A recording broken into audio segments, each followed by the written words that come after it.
Thanks for joining us here on RT International. We get straight to our breaking news for you this hour. A war zone disagreement between Moscow and Washington. The Russian Defense Ministry has claimed that U.S. warplanes bombed the Syrian city of Aleppo on Wednesday. However, Pentagon chiefs have blamed Russia for the airstrikes, saying 2 hospitals were destroyed. Russia's defense ministry now investigating the 9 targets reportedly hit by U.S. warplanes, trying to find out whether any hospitals were among them. We'll bring you the latest on this breaking news as soon as we get it. Now, as diplomats descend on Munich for Syria talks, media reporting now that Russia plans to propose a ceasefire in Syria starting March the 1st. That was potentially part of a growing frenzy over Moscow's involvement in the conflict. One New York Times article, for instance, says the rules of the game in Syria have changed, with Russia possibly proving the American strategy there is flawed. The report adds that this makes the upcoming talks critical for the U.S. delegation led by Secretary Kerry. Meanwhile, mainstream media are ganging up on Russia's anti-terrorist campaign. Russian airstrikes pound the key battlegrounds daily. This is said to be the aftermath of just one of the Russian airstrikes pounding Aleppo. Tens of thousands have fled the city already in the face of a major military offensive. The Syrian regime is on a winning streak with the help of Russian bombs. That's caused people to flee in their thousands. So why are all the media, the Western media, of course not all, but the most powerful, is trying to accuse Russia in destroying this negotiation process? This is a big question. We regard this as a part of information war. We asked political analyst Caleb Mopan to explain what's going on. Well, for the last 4 years, the coverage of the Syrian crisis in Western media has been completely biased and slanted. All throughout the war, you have had the terrorists, the insurgents, foreign-backed trained militants. They have been going into churches and slaughtering Christians. They have been slaughtering religious minorities, killing people, just beheading people, torturing people, using child soldiers. And yet the Western media says nothing about this. We just hear an endless chorus of Assad the dictator and Assad must go. The Munich talks start amid intense battles to retake the Aleppo province. To the north, Syrian and Kurd fighters have recaptured a key airport held by al-Nusra for more than 2 years. Russian airstrikes, meantime, have killed 2 top terrorist chiefs. Now, RT's Murad Gazdiev went to the war zone in Aleppo. He told my colleague Neil Harvey how the situation for locals has become desperate.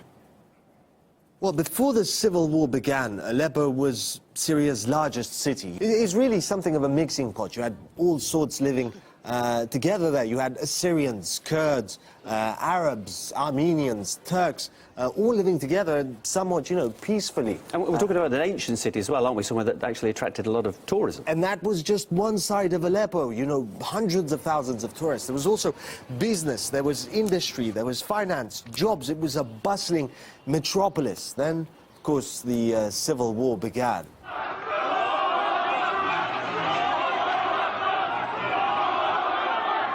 And as I understand, the diversity of Aleppo, that in itself is a problem. Well, it helped feed the problem, and that there's so many different views. Some neighborhoods supported the government, other neighborhoods supported the rebels. Some tried to stay out of it.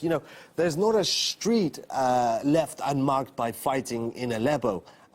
Nobody really did manage to stay out of it.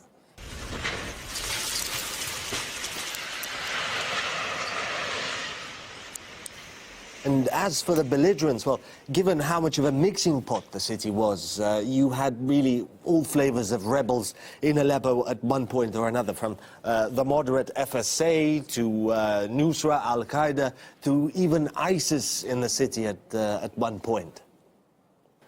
And prior to all this conflict, Aleppo was a wealthy area as well, wasn't it? That must have provided some opportunities for some. Well, it did. Like this video, for example, shows rebels moving machinery, heavy machinery from Aleppo across the Turkish border into Turkey, apparently selling it. They say they liberated this machinery. Stole it. Apparently, according to the Syrian government, 1 year into the revolution, 1,000 factories just in Aleppo and around Aleppo were robbed. They were pilfered, and stripped the valuables and all the stuff sold across the border in Turkey. This is not even going into the roving bands of bandits or rebels, whatever they were at that point, walking around the city when they first went into it, you know, robbing whoever they didn't like. And if they didn't like you enough, you know, it didn't just stop with robbery or mugging. It could be fatal. You know, mass executions in Aleppo were not a rarity. They weren't a unique thing. They happened often. This video, for example, shows rebels throwing postal workers off of a roof because they worked for the government.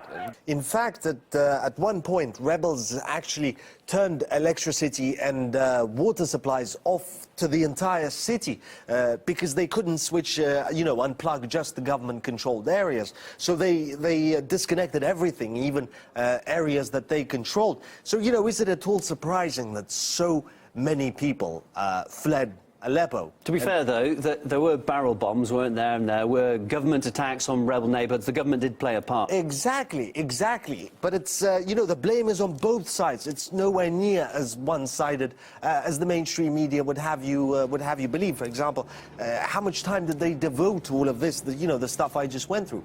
Nowhere near as much as they devoted to barrel bombs, for example. And you know, Syrians themselves.